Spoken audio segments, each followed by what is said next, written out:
पहले दिन कौरवों का पलड़ा भारी रहा। पांडवों की सेना टूट चुकी थी और उनके मन में भय घर कर चुका था। लेकिन क्या यही अंत है? क्या पांडव वापसी कर पाएंगे? क्या अर्जुन भीष्म को रोक पाएंगे? और कौन बनेगा अगला शिकार? जानने के लिए देखिए महाभारत भाग 18। रात का समय, पांडव शिविर। युद्ध का पहला दिन समाप्त हो चुका था। पांडव शिविर में सन्नाटा पसरा हुआ था। हर ओर घायल सैनिक, हर ओर कराहने की आवाजें। युधिष्ठिर दुखी होकर, क्या हमने सही निर्णय लिया? क्या इस युद्ध में हम जीत पाएंगे? भीम क्रोध में थे, लेकिन अर्जुन चुप थे। उनकी आंखों में एक ही सवाल था, मैं अपने ही पितामह भीष्म को कैसे हराऊं? तभी श्री कृष्ण आगे बढ़ते हैं। कृष्ण शांत लेकिन दृढ़। अर्जुन, ये केवल युद्ध नहीं है, ये धर्म और अधर्म की लड़ाई है। तुम्हें अपने कर्तव्य से पीछे नहीं हटना चाहिए। अर्जुन की आंखों में फिर से आग जल उठती है। दूसरी ओर कौरव शिविर में उत्सव जैसा माहौल था। दुर्योधन बहुत खुश था। देखा, पहले ही दिन हमने पांडवों को हरा दिया। लेकिन भीष्म पितामह शांत बैठे थे। भीष्म गंभीर, दुर्योधन, अभी युद्ध शुरू हुआ है, पांडवों को कम मत आंको। दुर्योधन को ये बात पसंद नहीं आती, लेकिन वह कुछ कह नहीं पाता। सुबह होते ही फिर से शंख बजते हैं और शुरू होता है महाभारत का दूसरा दिन। आज पांडवों की रणनीति बदल चुकी थी। भीम पूरी ताकत से कौरव सेना पर टूट पड़ते हैं। भीम गरजते हुए, आज कोई नहीं बचेगा।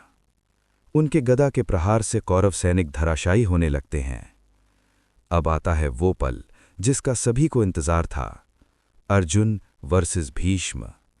आसमान में बाणों की वर्षा शुरू हो जाती है। भीष्म के बाण, अर्जुन के बाण, पूरा आकाश ढक जाता है।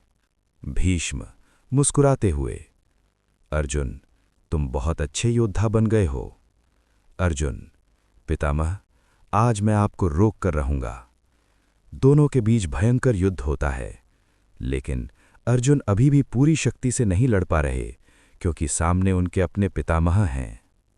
जब कृष्ण देखते हैं कि अर्जुन पूरी ताकत से नहीं लड़ रहे, तो उनका धैर्य टूट जाता है।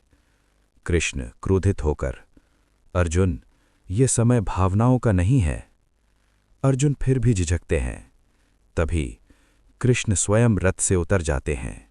वे एक पहिया उठाते हैं और भीष्म की ओर दौड़ पड़ते हैं। पूरा युद्ध भूमि स्तब्ध रह जाता है। भीष्म हाथ जोड़कर, प्रभु, आपके हाथों मरना मेरा सौभाग्य होगा। अर्जुन दौड़कर कृष्ण को रोकते हैं। अर्जुन भावुक होकर, नहीं माधव, मैं युद्ध करूंगा। अब अर्जुन का संकोच खत्म हो चुका था। वो पूरी शक्ति से लड़ते हैं। उनके बाणों की गति इतनी तेज होती है कि कौरव सेना हिल जाती है। भीष्म भी पहली बार अर्जुन की पूरी ताकत महसूस करते हैं। भीष्म मन में, यही है असली अर्जुन। आज का दिन कौरवों के लिए भारी पड़ता है। भीम और अर्जुन मिलकर कौरव सेना को बहुत नुकसान पहुंचाते हैं। कई महारथी घायल होते हैं। सेना पीछे हटने लगती है। दुर्योधन पहली बार डर महसूस करता है। जैसे ही सूर्यास्त होता है, युद्ध रोक दिया जाता है। आज का परिणाम, पांडवों की शानदार वापसी, कौरवों को भारी नुकसान। अर्जुन ने दिखाया अपना असली रूप। आज पांडवों ने वापसी कर ली, लेकिन युद्ध अभी लंबा है। क्या अर्जुन भीष्म को हरा पाएंगे? दुर्योधन अब क्या नहीं चाल चलेगा? और अगला बड़ा योद्धा कौन गिरेगा? जानने के लिए देखिए महाभारत भाग 19।